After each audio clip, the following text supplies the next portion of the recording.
All hail a beard, it's your boy Big Beard B, and we back for another edition of Big Beard Business. In today's video, we're discussing the top 5 most worn fragrances in my collection so far this year. Now, I did a video like this about 2 years ago, and recently it's become like this unofficial tag, so I figured I'd revisit it. Before I hop into my list, shout out to Chris from Fragmental and Steven over at Frags to Riches for breathing some life back into this one. I'll leave their videos linked down below in case you want to check them out, the fragrances that they've been wearing so far this year. So I crafted this video a bit different than I did the one 2 years ago. At that time, I did the video based on the percentage of fragrance worn. So I did it the most worn fragrances in my collection. But this time, I'm doing it based on the amount of times that I wore a particular fragrance this year. I use my weekly fragrance rotation videos as a point of reference for this video.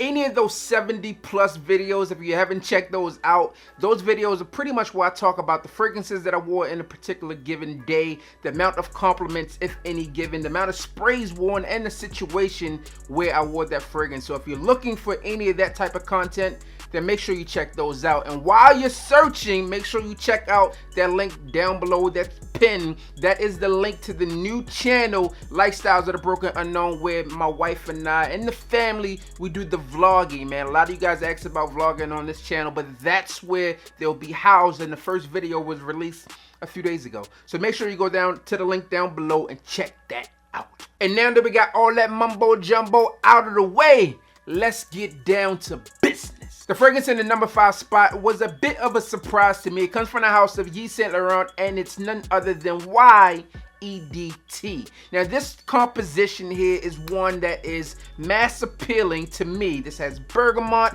and it's made for the younger male. In addition to that bergamot, you have ginger, sage, and a few other notes, to name a few. But this, to me, comes off as crisp, fresh, and definitely one, as they market it, that you can get away with wearing a white tee. I was surprised that I wore this one as many times as I did, but nonetheless I did. In the number 5 spot, we got YEDT. And the number 4 spot for fragrances most worn in my collection so far this year comes from the house of Parfums Vintage, and it's Pineapple Vintage Intense. Now, if you've been watching this channel for a while, I personally felt that this here was the best Aventus clone until Emperor Extract came out, and now I feel like that's the first one and this one is the second one, and I wore this one a lot. Now, this one is my second bottle of Pineapple Vintage Intense, and I think it's a dope fragrance. Pineapple Vintage Intense was the first Aventus clone to make me actually wear the clone before I actually wore the original one, right? So sometimes I just don't do it because I want to make sure I get that true authentic smell, and this one here was extremely close. If you haven't smelled this one, make sure you give it a try, but I did wear this one a lot. In the number 4 spot, Pineapple Vintage Intense. The fragrance in the number 3 spot is simple yet sophisticated. It has this elegance to it, and it's powered by the note of ISO E Super, and it's Molecule 01. Now, Molecule 01, it was a bit different for me because originally when I smelled it, I was like, nah, but then I was like, yeah, then I was like, nah, and then I was like, oh yeah. Macho Man Randy Savage voice. Overall, Molecule 01 comes off as this velvety, woody scent and gets you compliments over and over and over and over again, which then makes you want to wear it over and over and over again. Solid release from the house, man. I enjoy it. If you haven't got your nose on this, make sure you do so like now. The fragrance in the number 2 spot for most worn fragrances in my collection for 2019 comes from the house of Alexandria Fragrances, and it's a recreation. I was just talking about this today. It's a recreation of a fragrance that I did not originally like, and then I liked it, but I had this one in my collection, so now I wear this one, and this one is Rustic Virgins from the house of Alexandria Fragrances. Now, I have 2 versions of this one, so this one may not look like it's used a lot, which is the spray formulation. Then I also have the solid cologne, and you guys know, like, I put that one in my pocket, I take it along with me, and I reapply throughout the day. So that one has the most wear out of the sprays. So typically I'll bang this one, pow, bow. Then I'll put the solid cologne on my arms throughout the day and reapply as needed. And the cool thing about the solid cologne, at least in this case, is that you can apply it and no one will ever know. Like, you're not going to interrupt anyone.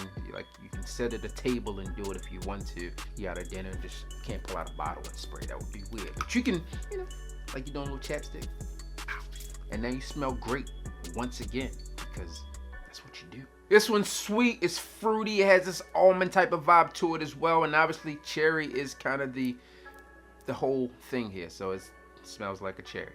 And then the fragrance that's in the #1 spot for most worn fragrances in my collection in 2019 so far comes from the house of Montal, or as Raymond would say, Montai, and this one is Chocolate Gris. As a lover of gourmand fragrances, it's probably no surprise that Chocolate Gris occupies the #1 spot. I enjoy it, my wife enjoys it, my sons, they all enjoy it. So this one gets worn, not like a great deal, but more than others. Chocolate Gris is tonka bean, dried fruits, orange, and vanilla, and it just smells, to me, amazing. I grabbed this one from my people over at Crystal Fragrances. So if you have not smelled this fragrance, make sure you check it out. I did have a discount code over there. I don't believe it's still active, but I'll put it there. And if it is active, then, you know, congratulations, you got yourself a discount. But I enjoy this one. Those are the 5 fragrances that I've worn the most so far this year. And listen, man, it took me a lot of videos to go through to make this list, and now I have it, an accurate list of fragrances that I've worn. So what have you worn the most so far this year? Do you have a lot of fragrances in your collection? Have you been watching these weekly fragrance rotation videos? You need to go back through all the videos if you commented on them and go back and figure out which ones you worn the most, and you would also feel like, yo, this is a lot. So there you have it. Those are the 5 fragrances that I wore so far the most, or the most so far this year. I'll leave everything linked and listed down below. I believe I have 4 reviews on all of these fragrances, so I will leave them linked if you care to hear more about them. I know this was a quick video, but there you have it. As always, I'm your boy, Big Beard. Don't forget to like, comment, and subscribe. Tell a friend to tell a friend that we are back again.